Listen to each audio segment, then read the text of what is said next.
राधे राधे। श्री हरिदास फिर से आपके साथ जुड़े एक नई कहानी लेकर। ये कहानी बहुत ही सच्ची और प्यारी है। इसमें कान्हा जी ने अपनी कृपा दिखाई है अपने भक्तों पर। चलिए शुरुआत करते हैं इस कहानी की।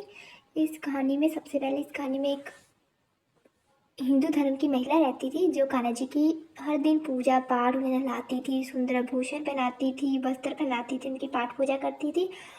और उसकी एक दोस्त थी जो किसी और धर्म की थी। उसके बाद जो वो औरत थी वो कान्हा जी की तरह ही सेवा करती थी। और कुछ दिनों बाद उसे लगा कि अब उसे तीर्थ यात्रा पर जाना चाहिए। तो उसने कहा मैं तीर्थ यात्रा पर तो जाने के लिए रेडी हूँ, लेकिन मैं अपने लड्डू गोपाल जी को कैसे लेकर जाऊँगी, उन्हें तो मुझे किसी और के पास सौंपना होगा ना। तो उसने वो अपने लड्डू गोपाल जी को अपनी जो सहेली थी किसी और धर्म की उसके पास सौंप दिया। तो जो वो औरत थी उसने कहा ठीक है तुम, जो वो दूसरे धर्म वाले थे उसने कहा ठीक है तुम मुझे लड्डू गोपाल दे दो, मैं तुम्हारे लड्डू गोपाल जी की सेवा बहुत ही प्यार से करूँगी। जो वो हिंदू धर्म वाली औरत थी उसने कहा कि मुझे लड्डू गोपाल जी जो जीवित होते हैं, यानी कि जो इनकी प्रतिभा नहीं है, जिन मैंने बालक के समान समझाए, तुम भी इनकी एक बच्चे की तरह ही सेवा करना। तो जो दूसरी औरत थी वो मान गई। जो पहली औरत थी जो वो तीर्थ यात्रा के लिए चली गई।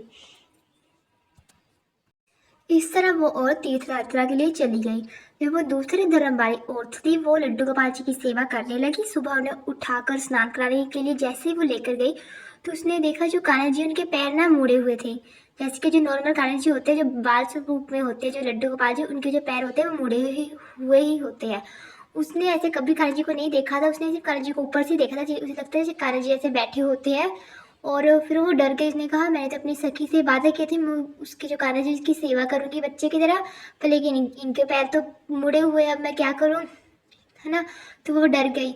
उससे ज़्यादा है कि उसने सखी ने उसे कहा था कि जो कान्हा जी वो बाल स्वरूप में होते हैं, यानी कि बच्चे की तरह ही होते हैं, वो जीवित होते हैं, वो मूर्ति नहीं होते। तो उसने कान्हा जी के जो पैर है उनमें मालिश करने लगी। धीरे धीरे जैसे मालिश करने लगी और जो दिन बीतते गए और जो कान्हा जी है उन्होंने अपनी कृपा दिखाई और वो दोनों पैरों पर खड़े हो गए।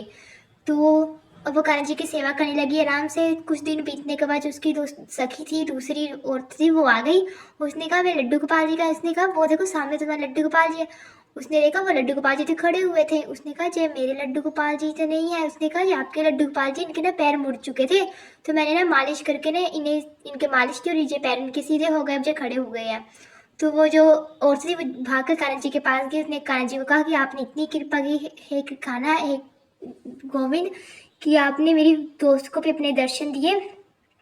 तो उसने ना अपनी दूसरी दोस्ती से कहा कि जो कान्हा जी उनके पैर हमेशा ही मुड़े ही होते हैं, तो कान्हा जी ने तुम पर अपनी कृपा बरसाई है। जैसे तुमने कान्हा जी की मालिश करनी शुरू की, कान्हा जी ने जिस रूम में तुमने कान्हा जी को चाहा, कान्हा जी ने उसी रूम में आकर तुम्हें दर्शन दिए हैं। तो जो दूसरी औरत थी वो भी कान्हा जी के पैरों में गिर गई और कान्हा जी की सेवा करने लगी। इस तरह कान्हा जी ने अपनी कृपा अपने भक्तों पर बरसाई। आप भी कान्हा जी की कृपा बरसाना चाहते हैं तो बोलिए प्रेम से राधे राधे। अगर आपको हमारी वीडियो अच्छी लगी हो तो हमारी वीडियो को लाइक और हमारे चैनल को सब्सक्राइब करते रहिएगा। हम आपके साथ फिर जुड़ेंगे एक और प्यारी सी कहानी लेकर। राधे राधे।